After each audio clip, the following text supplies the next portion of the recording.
21e jour. C'est Joseph, modèle parfait de l'obéissance.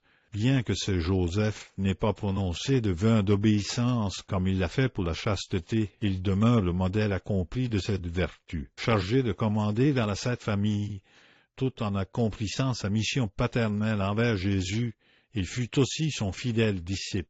En contemplant le Fils divin obéir avec tant de simplicité et d'empressement jusqu'à 30 ans, il s'éprit de cette vertu et la pratiqua au plus haut degré. Il ne s'arrêta jamais à scruter l'origine des ordres, à questionner qui les donnait ou à en discuter le bien fondé. Il obéissait toujours à Dieu, aux autorités et à la voix du devoir.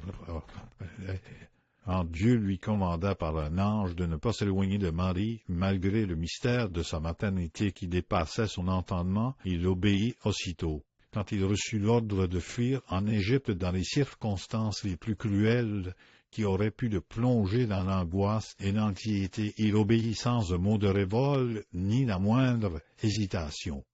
Au retour, il ne savait où diriger ses pas. Son instinct naturel le portait à regagner Bethléem où l'enfant était né, ignorant les décès actuels de Dieu. Le Seigneur le laissa approcher des frontières de la Judée, et ce n'est qu'alors, par une inspiration intérieure, qu'il l'orienta vers Nazareth.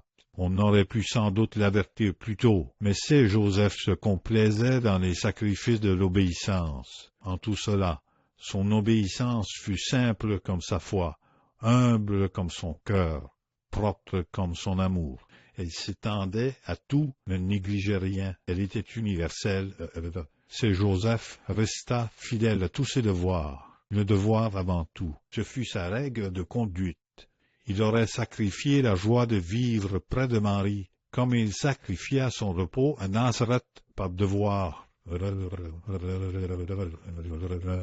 Il obéissait aux chefs et à toute autorité, considérant leurs ordres comme venant de Dieu lui-même, car il savait que tout pouvoir de gouverner la société émane de lui. Ainsi c'est Joseph se soumit à toutes les lois, ne réclamant aucun privilège ni exception. Il voulait accomplir toute justice. Telle doit être notre obéissance si nous voulons avoir part au mérite de l'obéissance eucharistique de notre Seigneur. Ce doit être la vertu de notre service. Observer toute la loi doit être notre gloire. Obéir comme notre divin Maître Jésus sans privilège, comme l'a fait Saint Joseph notre modèle, doit être notre plus grand désir et notre suprême bonheur.